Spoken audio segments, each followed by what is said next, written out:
How are you taking your free will and submitting it to the will of God?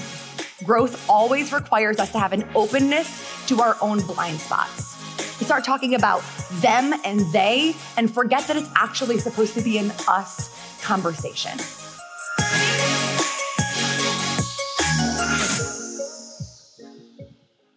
Wow. How are you taking your...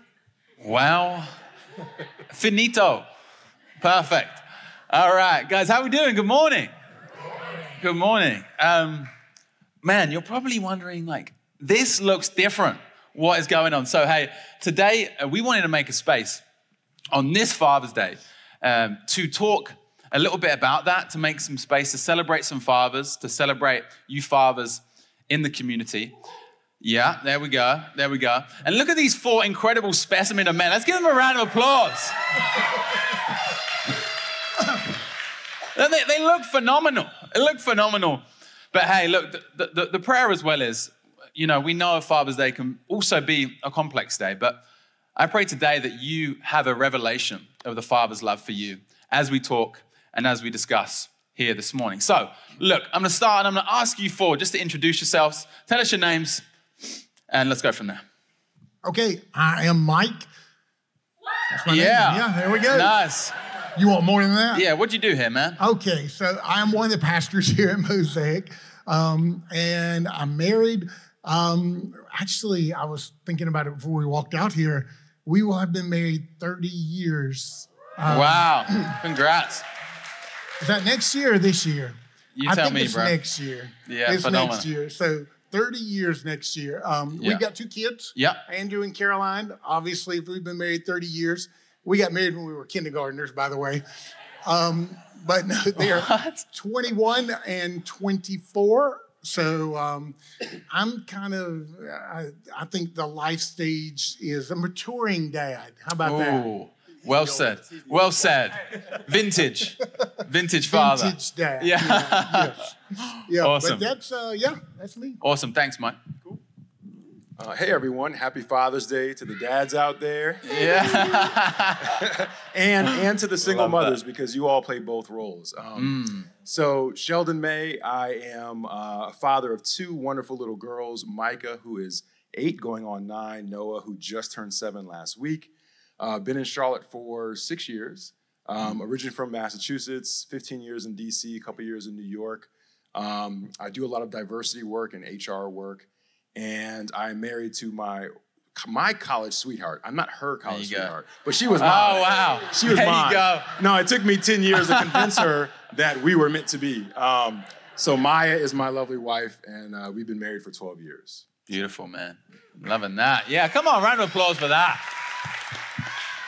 Yeah, you're here in Charlotte, but you're not here very often. You travel a lot. Hey, everybody. Happy Father's Day. I'm Ryan. I'm 32, and I have 2 beautiful daughters, Cameron, who is 9, and Aria, who's 8.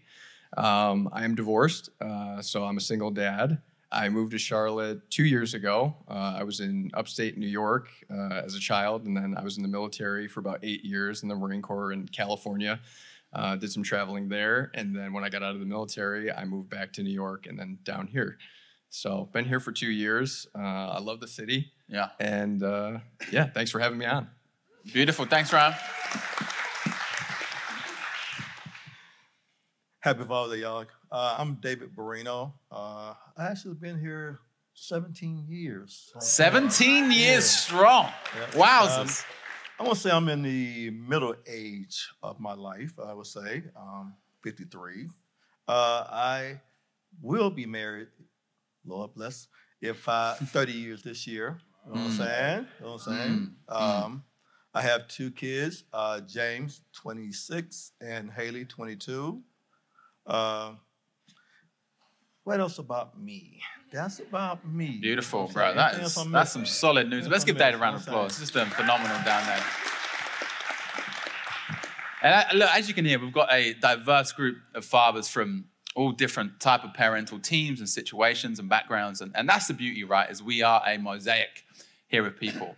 So I want to dive in. I want to get into a hot question straight out the bat. Is that cool? You guys ready for this? Yeah. All right, let's go. Sheldon, I'm coming to you, man. Yeah. Right, talk to me, what do you find the hardest part of being a dad is? So for me, it's balance. Okay. So becoming a father adds a massive amount of responsibility. And it's on top of being a son, a brother, a husband, a perfectionist, a clean freak, there you go. A traveler, right? So you got all these things that, you're already diving deep in, and then you add this new thing.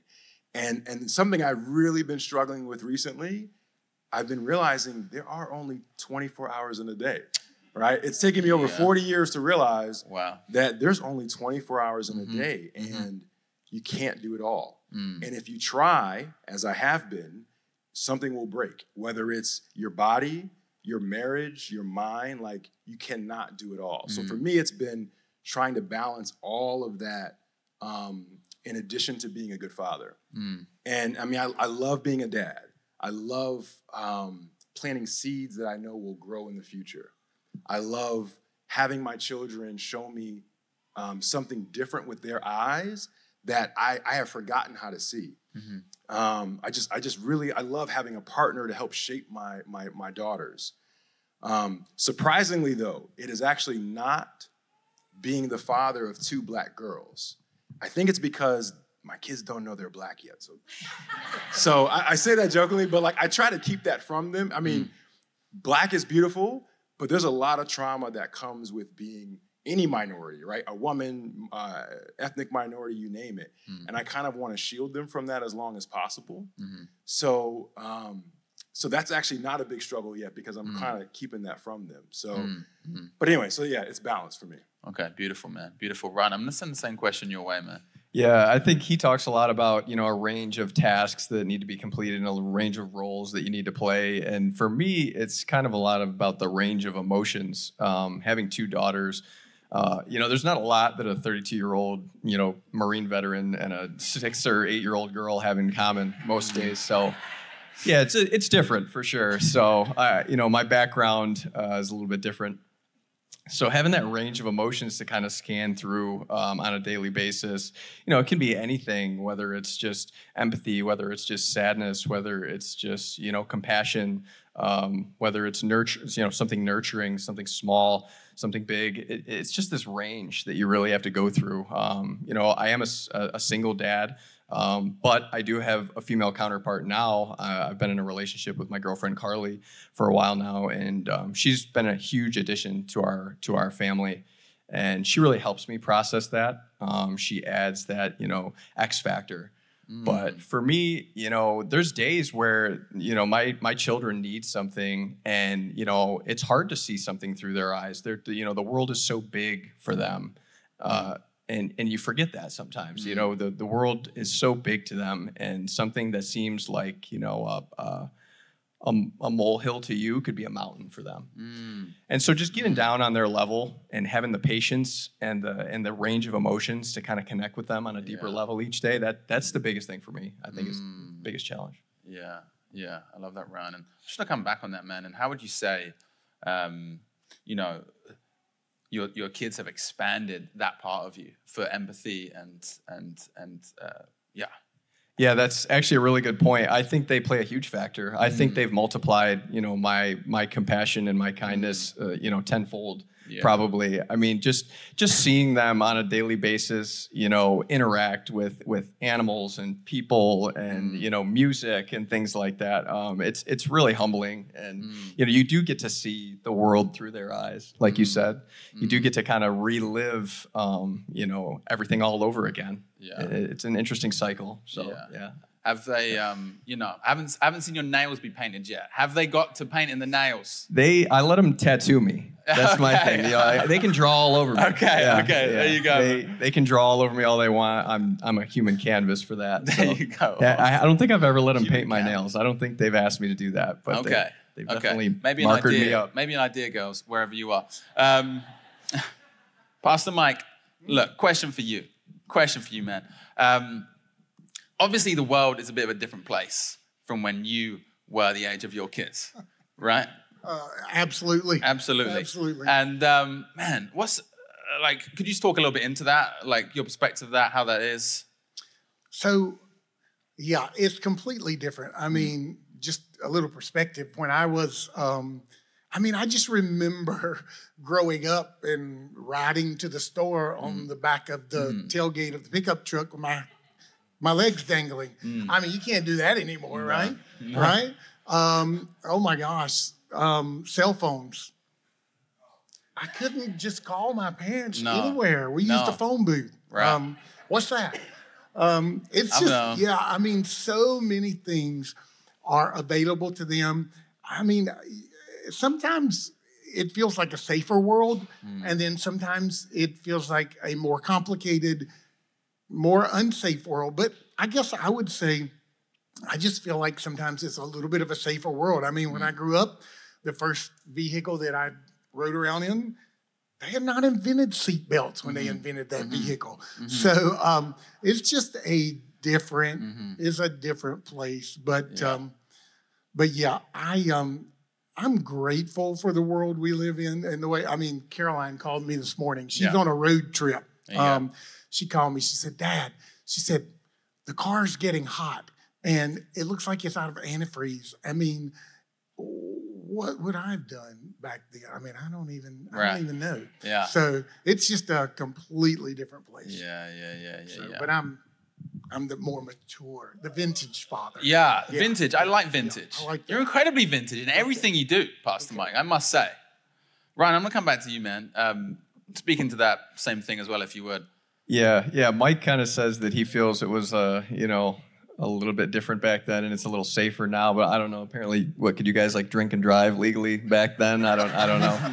When did that happen? You're not allowed to drink anymore while you're driving a car. No, I in a way I do feel like it is a little bit more dangerous now for kids. As a parent, I kind of feel like there are some virtual threats that are out there now. When I was a kid, I felt pretty safe in my own home as long as I was, with my family in those four walls. I was pretty protected. I think now there are some things that can kind of creep in that are a little bit more sneaky through tablets, cell phones, like you talked about, social media. There's a lot of exposure that kids get to certain things, and if you're not careful about what your kids are exposed to, and you're not kind of monitoring and kind of putting up guardrails in places where they're needed, your kids can definitely be exposed to some things just in your own home, like right underneath your own nose that you really, that you don't understand. So I think it is complex in that sense that there are some different types of threats and security measures that you have to set up now as a parent to keep your kids safe. Yeah, absolutely. And even, I'm like at the tail end of the millennial generation and how much it shifted. So when I first went to high school, me and my father shared a cell phone. Bro, we shared it. I don't know who was doing what when. I did not know he made that work. It'd be in my bag, it'd be turned off. But then by the time I was at the end of high school, Blackberries, BBM, it was like on everyone. And all the kids coming in had them as well.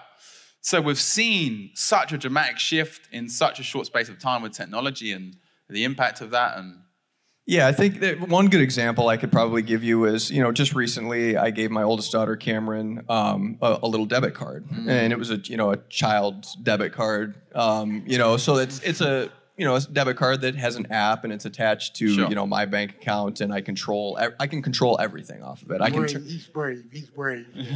I'm being brave. I'm trying to, venture into some new waters here. Yeah, so, man. and it's like we're kind of moving away from like cash a lot, like I don't always have cash on hand, and when I want to like give Cameron money for things, it might be easier to. So I give her this card, and it has all these parameters that you can set up on it so that I can turn it on, I can turn it off, I can see all her spending, everything she's exposed to, what's going on, I can track everything. And, she's going to be sitting at home if she's watching this and say, I can't believe you're telling people this. But she had an expense that came through on the report. And it was just, some low charge. I think it was $1.99 or $2.99. And it was for some unknown thing. And we asked her about it, and she didn't even know what it was. And, that's an example of something that it was just some type of like spam, internet, something that came across. And when a child, a 9-year-old, doesn't know and they have a debit card and they want to buy something off, you know, a website like a pair of sandals or, you know, a necklace or something like that, they can really be exposed to things, you know, that they have no idea what they're doing. And that's just a different measure, you know, that's a challenge. Yeah, I get that, man. And I think the, you know, theme even heard already is the exposure and the shift technology has brought to our culture and society, especially with the younger generations. And as a youth pastor and as someone who engages and works with youth, one of our core values at Underground is belonging. Of like, hey, you belong here. Wherever you're at, wherever you're from, whatever your situation is, this is a place you can belong. So, David, I want to come to you, man, and talk a little bit about that and, you know, how important our identity, you know, purpose, meaning in your kids, and how can you help them foster that? What I've learned, though, is, man, just love your kids. Just love them. Just put love into as much. I love that. You know what I'm saying? Me and my wife, Alicia, both just questions you get asked, things you get said, you just love them through all situations. You're going to deal with all situations, through good or bad. You know what I'm saying? At the end of the day, they just put in like, you know, God loves you no matter what happens. And I do too, and we do too. You know what I'm saying? Yeah. I love that, David. That's a really beautiful thing. Can I even ask you on that? Like, are there any practical ways that you have helped foster that in your family unit? Prayer. There you go. Because it's, you know, as it says, you know, be quick to think but slow to speak. That is because sometimes when things come across, you really want to like say the first thing that comes to your mind, and that's that's what I'm saying. You need to think. You need to think about that before you say it. You know what I'm saying? Sometimes it's not really what you need to say. Sure. You know what I'm saying, so I've learned that. You know I get that. What he's saying is discipline, right? Of like, hey, like I want to say this thing and do this thing or react in this way, but really, if I'm gonna demonstrate God's love, I've got to. Yeah, it didn't happen overnight now. Yeah. You know what I'm saying? That's when prayer came about. That's where the prayer is. We don't always get it right. Yeah. I love that, David. Sheldon, I'm going to throw that your way as well, man. So for me, it's mental wellness, and I think it relates to what Ryan and Dave were saying. There is a thick cloud of just anxiety going on right now. In America, in the world, you know, I think it's the pandemic that brought fear, disease, and death. It's the social justice issues that America is struggling with right now, the division. It's the peer pressure from social media and all that stuff. So I think that we all have this like level of anxiety and stress. And I think as men especially, you know, none of our parents were perfect. And I think all of us have some level of childhood trauma. And, you know, our parents weren't perfect. And I think as children, sometimes our children and us, we fill that imperfection with something else, something that maybe makes us feel like we belong, or something that makes us feel like we're accepted or we're loved. And sometimes because of the access to so much unhealthy content, what we fill it with are things that are not unhealthy. And I think we've really got to stop. We've got to talk about it. We've got to address it. And the way I do that is, you know, therapy, small groups, especially at church, like having that men's group where you can talk about some of these challenges. I think men were often taught to be tough, you know, don't talk about it, man up. And I think that's a big mistake. You know, I was watching this video once of this 3-year-old, and he was getting shots as a little kid, and he wanted to cry because it was painful. And the nurse and the father were like, man up, be a man, be tough. And you see this kid wanting to swell up and cry. And then because of the coaching he was receiving, he was like, I'm a man. And then the video paused, and you have to ask, what is it we just taught that little boy? And it's not okay to show pain. It's not okay to show fear, but it's okay to show anger. And I think that happens with a lot of guys, a lot of fathers. So I really think we've got to acknowledge what is our childhood trauma, what gaps did we have, and put it on the table. And then for our kids, I mean, David said it perfectly. It's love them for no matter who they are. and let them know they're good enough, no matter what they do, right? I am a perfectionist. I am a clean freak because of the gaps that I had growing up, but I'm trying to make sure I don't, if my kids are messy, they're good enough. Like I'm trying to, I'm struggling with that, but that's what I'm trying to do. Not projecting, yeah. I mean, last thing is that, there's this quote a good friend of mine shared recently that's been sticking with me, and it says, stop expecting yourself from others. And I think as parents, we expect ourselves from our children, and they're all unique, and we've got to let them be who they are. Yeah, I think we can give that a round of applause. I think that was beautiful, and even just to push on that a little more, Sheldon. And so often, just as human beings, then we can all relate to this. Is we want to change our surroundings and the people around us, right? So we can feel good and feel comfortable. Something triggers us, and we want to try and change that person rather than going in here and changing the thing, and perhaps it's an us thing, right? And how fundamental have you found this in your journey to being a good father and a safe space and generating healthy masculinity, like you talked about? Yeah, it's critical that we show that vulnerability, right? Like it's critical that, they don't see a perfect dad. It's critical that they see a dad who makes mistakes. My wife and I argue all the time. We're like an Italian couple. We love hard and we argue hard. But when I make mistakes, I will grab my kids and say, hey, come here. Because sometimes what happens is they don't see the repair. They see the arguing, but they don't see the repair. So when I apologize to my wife, I want them to see that. I want them to see the vulnerability. So you can do all that, or you can just take the shortcut and, when they're age appropriate, have them watch Ted Lasso, because there you go. That works too. Wow. That's a pretty good one. The merge of our lands. The merge of our lands. A beautiful show. A beautiful show. Yeah. And even talking on this idea of mistakes, like Sheldon, you've been mentioning, and right, we're humans, right? It happens. But Mike, could you talk into what kind of mistakes that maybe you'd made that you don't want your kids to replicate? Yeah, I have to think. Mistakes, me? I know it's unlike you. Maybe I should ask my son. He can fill you in. No, I think one of the things that over my years that I have looking back on is, early on when I was younger, when I was in my later 20s, in my 30s even, like I made some straight up decisions like this is black and this is white.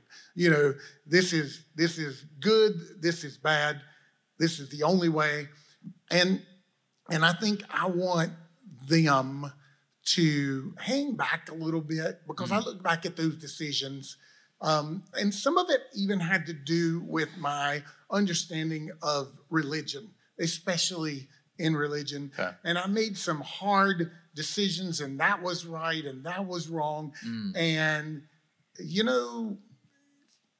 20 years later, when I hit my 40s or even crossed the 50 line, I'm like, I'm not so sure that I got it right. As a matter of fact, I know that I didn't get it right. If we had time, I'd tell you a little story, but we don't. But I just, there was this one encounter where later on, I'm like, that was so wrong. And I wish that I had tempered my opinions or my beliefs until I was about 40 years old and a little smarter, because it took, first 40 years to become a little bit wiser. Right. I thought I was wise at 25, but that fell between the cracks. Yeah, I love that. And in what he's saying, Mike, is being more comfortable in the gray, perhaps, in the mystery. Yes. And not canceling this and canceling that, of like, maybe feel the tension and get comfortable there. Yeah, my personality is I just need to get things figured out. Right. But sometimes things are a little more complex than my mind sees in the beginning. And I think that's something I was taught, but it's something I've unlearned. Yeah. Okay. Beautiful. David, I want to just come to you on that as well, man. And a mistake you would love to not pass down. Mistakes. Yeah, definitely. I had to realize a lot of things was that I put a lot of time in my work. I work a lot. I believe in, I worry a lot about bills and things and life and everything else, and I want to provide everything I can for my family in this. But I had to realize a lot of them was, hey, you got to slow down some. Slow down. You got kids, you got a wife, you got family, and they're not going to be here forever. And it took that plus my mom said to me, she said, David, she's like, you know something? She said, your dad told you something before he passed. He said, don't put so much on yourself that like you forget what's important. They see the importance, of like what you're providing, but you got to give yourself also. They need a dad. You know what I'm saying? They need someone like the one they can see and talk to and lay their problems on and let them know what's going on. You talk to them when you're here, but when you're not there, you're not there. So I'm saying. So I had to learn to slow down and life is gonna be life. You know what I'm saying? It's gonna happen no matter what happens. We can't.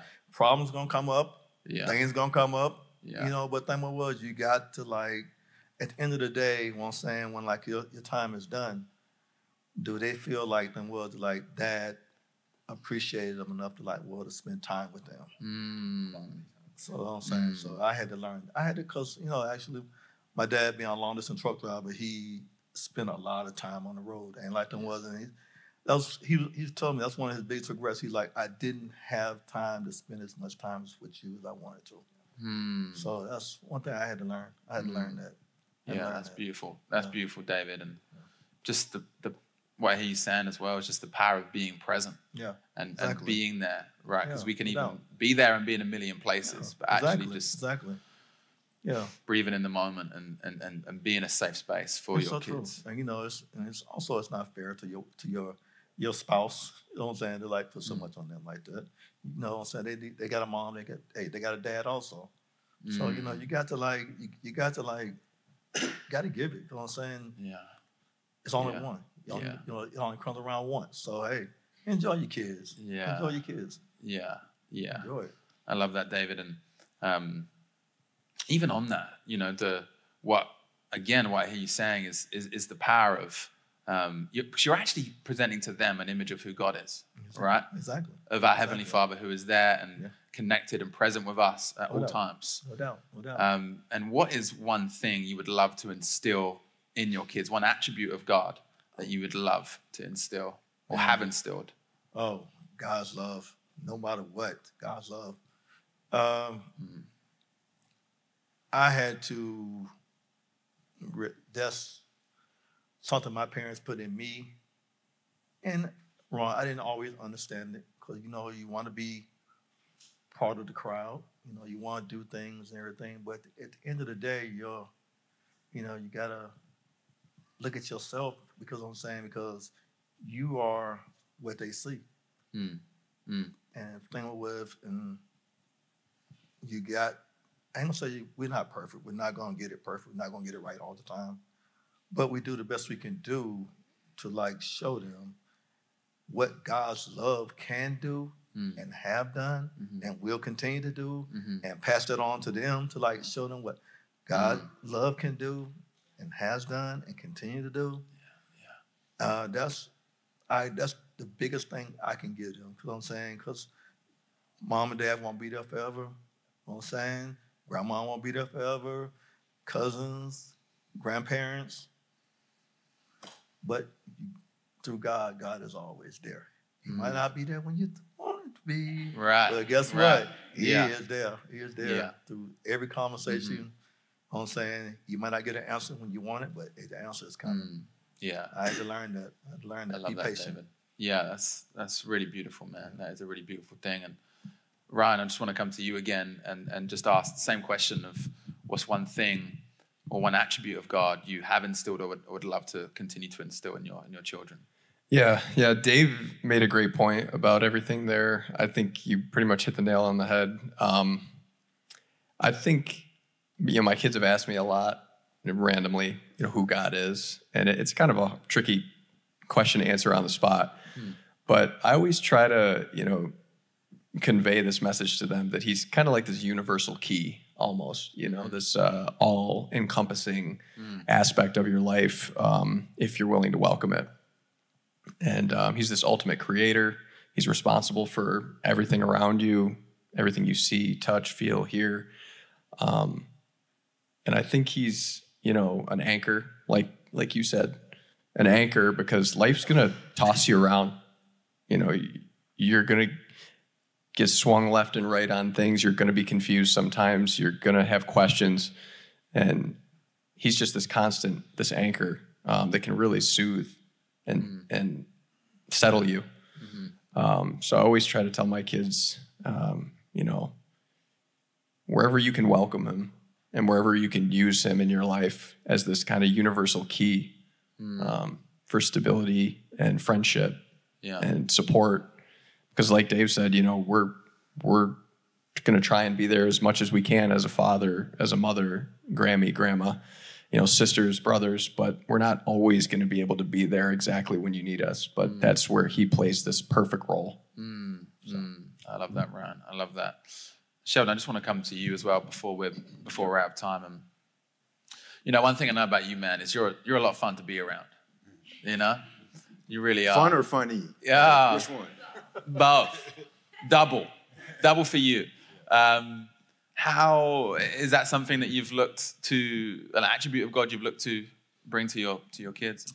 Yeah. Well, first, so Ryan and I were backstage joking how, we're giving all this advice and we're like, this is the stuff we're actually struggling with, right? I'm sure our wives and girlfriends are back there and being like, who are these guys on stage? That's not what we see at home. But we can talk it, right? I would, I would tell my daughters that God is a jokester, and we are all one big Modern Family sitcom. Kidding, not kidding, but I listened to one of Naeem's sermons, just one, and he said God had a choice when he made us. He can make us perfect or he can make us unique, and he chose to make us unique. Instead of, we could be perfectly obedient robots, no crime, no war, no pain, but instead of that, he chose to uniquely handmade and handcraft us instead of mass produce us. And I think we've got to embrace that. Like you're supposed to be different. I tell my girls the way I did describe race is that God wants us to be the rainbow. Like he wants us to be different. He wants us to be beautiful. And I think sometimes our kids want to mimic and whatever they see on social media, and they want to be uniform like a robot. And it's like, no, it's okay to be unique. So the one thing I would instill is it's okay to be different. Embrace your differentness. And now the catch is give them the mental tools to not treat that uniqueness as something is wrong with them. Because if you do, they're going to fill it with things you don't want them to. So that's the one thing, is that God made a choice to make us unique. Yeah. I love that. I do. I think it's, again, like in the youth work settings, the creating spaces just for kids just to be themselves, right? And actually embrace their uniqueness. Like, we're not looking for a factory setup here. We're not looking for you to conform and be like this person to be accepted, or be like this person. It's like, hey, you're actually the most accepted when you're the most full version of yourself, Guys, let's give these fathers a round of applause.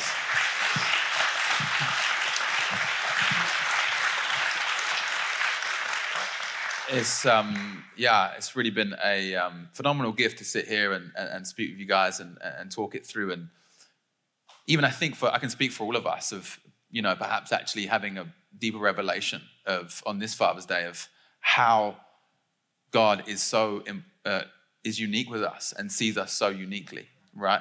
And how important we are to him and just all of that. So on that note, I'm just going to ask Pastor Mike just to pray. Just as, one of the fathers of the house and one of the fathers of this community. and we will be rolling on. Sound good? Absolutely. Okay, stand up. Can we all stand? Before I pray, I do want to read a quick passage of scripture to you that I just ran into actually today, and it just actually reminded me, and I'm going to substitute it. It uses the word man or humankind in there, but I'm going to substitute the word father there. And it says this in Psalms 37, verse 23. It says, "The Lord makes firm the steps of the one who delights in him." So the Lord makes firm the steps of the Father who delights in him. Though he may stumble, he will not fall, for the Lord upholds him with his hand. That scripture verse just kind of landed on me today from the perspective that we go through a lot of things in life as fathers. I'm looking all across the congregation here, the audience here, and I see so many different fathers in so many different places in life. And it's easy for us sometimes to think that God is not with us, that we are just all alone in this world. But the one thing about God that I've embraced is that he, even though it feels like sometimes he may not be, he is always with me. And like one of the guys was saying, I just have to lean in to him. And so that's what I want to pray over the fathers today, that we would just lean into him, lean into what he has for us. Remember that he's still there, even when it feels like he's not, and just embrace that. So would you pray with me? God, we just give you thanks today that you are with us, that you are walking with us through this journey in life.